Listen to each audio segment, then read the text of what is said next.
This is See the Unseen. My name is Jussi Talonen. I'm Suzanne.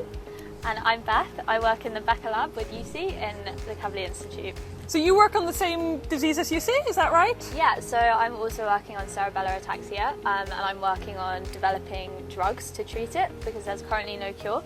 And to do this, I'm looking at ion channel. If you don't know, ion channels are holes on cell membranes or like pore-forming proteins that act as a gate and they enable ions such as sodium, potassium, calcium to move in and out of cells, and this is important for kind of a whole range of body processes from like light sensing, temperature, spice, Taste, thinking, everything. Moving. And yeah, and in ataxia they're really important for electrical excitability in the cerebellum.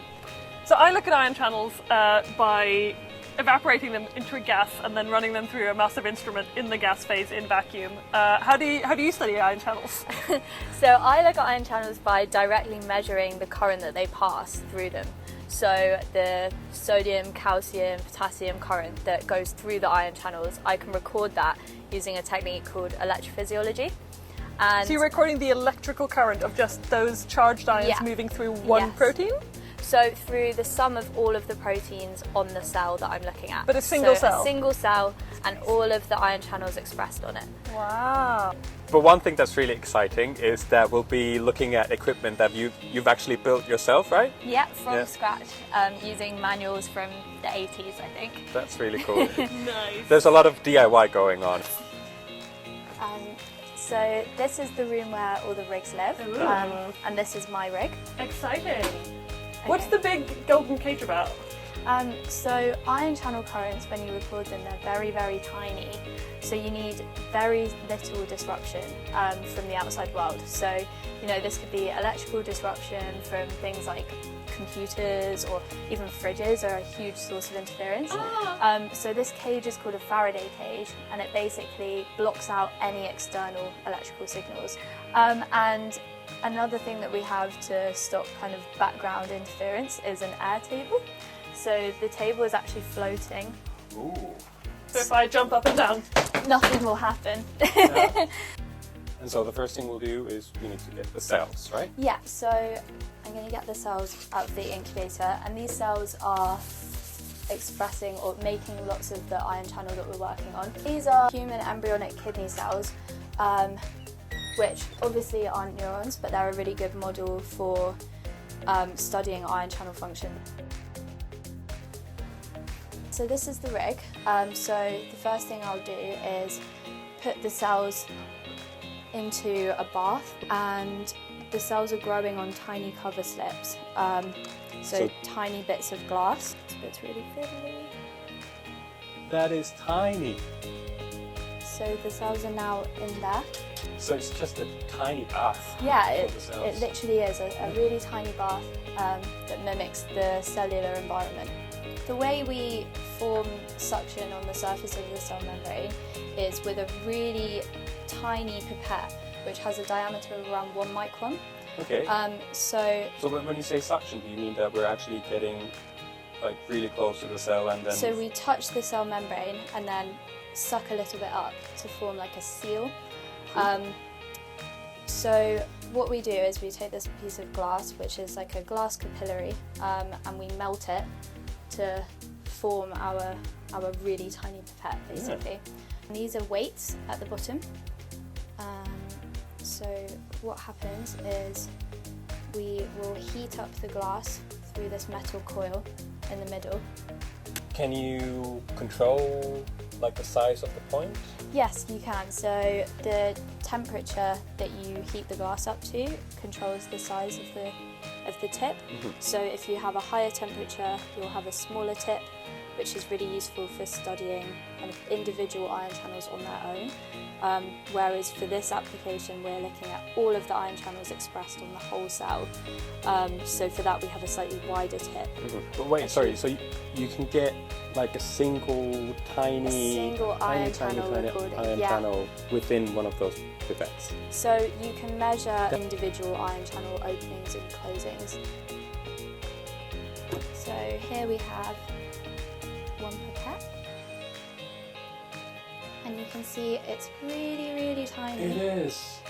So if you even touch the end with your finger, you'll smash it. So wait a minute, you're working with just a single channel. So how big is that current across the channel? So if you were measuring a single individual channel, you would expect the current to be around 10 picoamps, 10 to 20 picoamps, which is tiny. Yeah. Whereas I'm measuring the sum of all of the ion channels expressed in one cell. And that's around, I'd say, a few hundred picoamps to 1 nanoamp. Oh, huge. Yeah. Massive.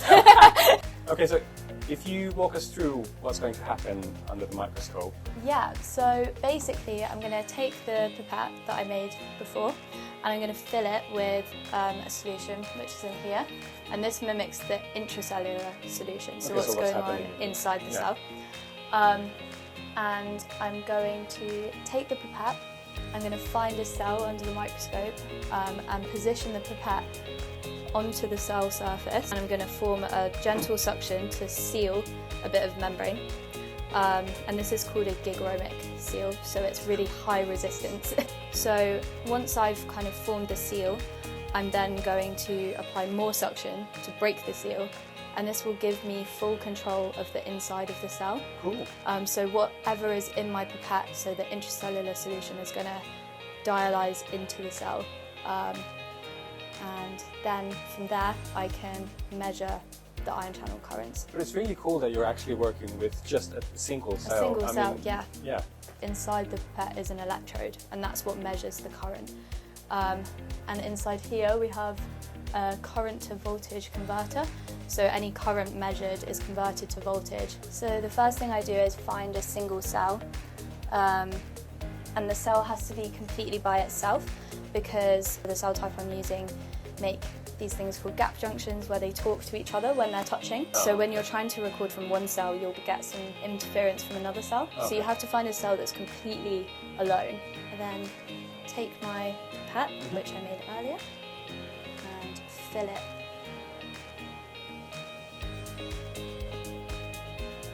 So then I put the pipette onto this thing which is called a head stage, and this has the electrode. Yeah. So you can see now the electrode is inside the pipette, and that's what will measure the current. Yeah. So now I want to find my pipette under the microscope. So I'm using this thing called a micromanipulator to move the pipette around. So before I put the pipette into the bath solution, I need to apply positive pressure, so it's blowing out, so anything that might stick to it as I'm approaching the cell will be blown away. So I do that with this syringe here. And in the old days, this wasn't controlled by a syringe. You would literally just take the tube, pop it in your mouth, gently suck out while you were doing it, and then gently suck in when you hit Mohammed the cell. still does that. Some people still do that today as well. So this is just showing that my pipette is in the Solution? bath, so The liquid? it's about In the bath? in the bath. Oh, So there we go. what it's measuring right now is the resistance of the pipette, so the diameter of the pipette tip. So 3 megohms, that's good. So you need to go through the cover slip, the glass that has the cells, Go down onto just Yeah. above it.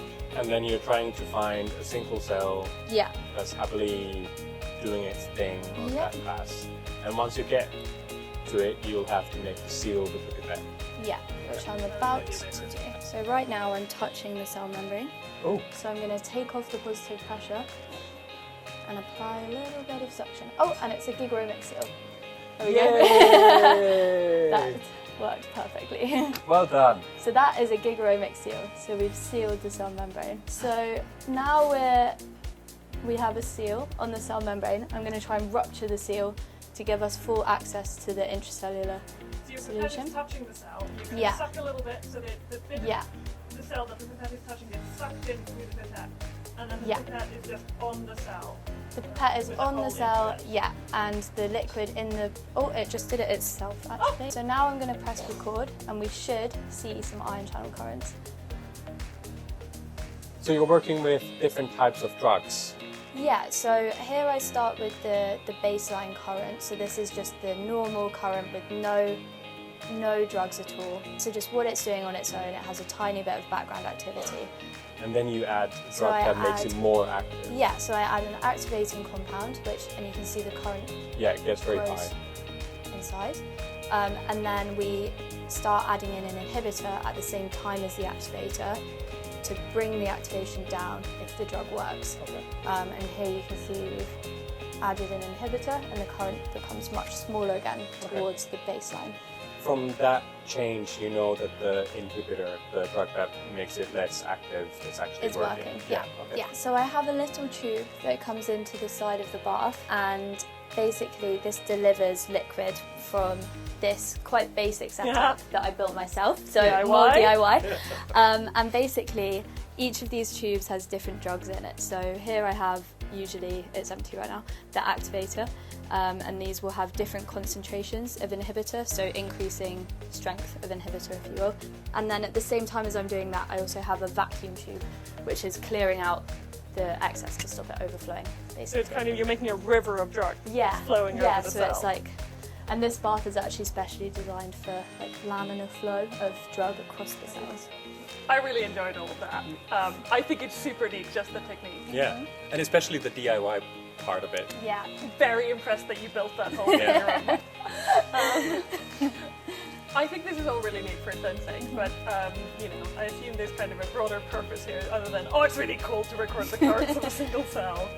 So what's the big picture? So we're trying to record currents from a single cell because we want to develop a drug to block a specific ion channel that's dysregulated in lots of different cerebellar ataxias. So when you say dysregulated, do you mean that it's too active? So the aim is to, because it's basically a gate, right, that gates ions in and out of the cell, and we want to plug it, basically, and stop the ions coming through, and then in turn reduce the dysfunction. So you're looking at lots of different molecules to see which ones can stop the ion channels from working so Yes. well. And then? So obviously it's great if we find a drug that works in cells, but the main aim of this is to translate it into patients. So after we've kind of identified a good drug here, we want to kind of progress it onto testing in neurons from the cerebellum, also using patch clamping, and then eventually trial it in patients. So you're patch clamping a single neuron? Yes, yeah. So you're kind of doing a single cell high precision approach to this ion channel, and then you're working on the same disease, but you're doing more of like an organ kind of, you're trying to look at it in context almost? I mean, we're from the same lab and we do work on similar kind of diseases and disorders. But yeah, we're trying to look at the same thing from different angles. Yeah.